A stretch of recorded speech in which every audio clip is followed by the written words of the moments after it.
Ndoshta dikujt i duket pak si shaka, por Gjermania do të investojë në pensionet e fëmijëve. Qeveria ka miratuar projekt ligjin që nxit dhe ndihmon të ashtuquajturën fryshtartrente, pra pensionin e hershëm, thuhet në vendim.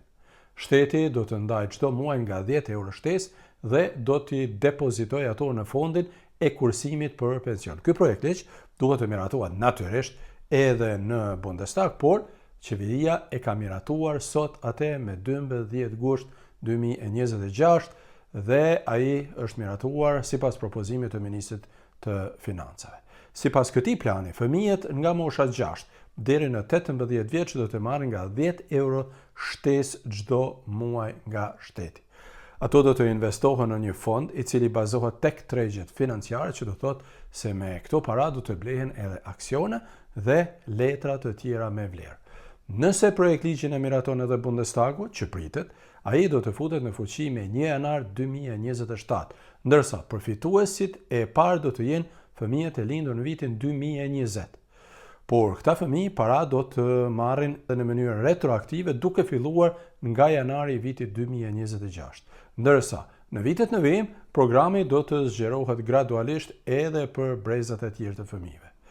Fëmijët e lindur para vitit 2020 për fat të keq nuk do të përfitojnë nga kjo mbështetje shtetërore.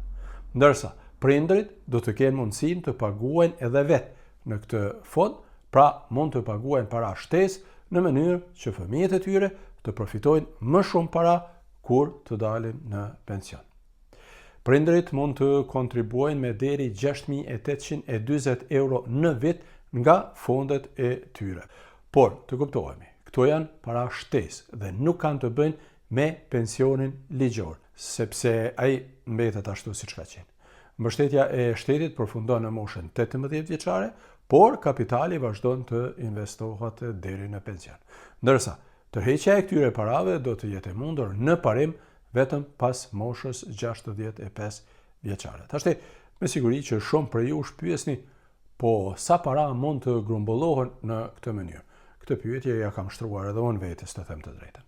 Sipas llogaritjeve të Ministrisë së Financave, vetëm kontributet shtetërore mund të arrijnë një vlerë prej rreth 2200 eurosh deri në moshën madhore. Por, nëse këto para mbeten të investuara, ato mund të rriten deri në rreth 53.000 euro në momentin e pensionimit, sipas llogarive të ekspertëve, kuptohet.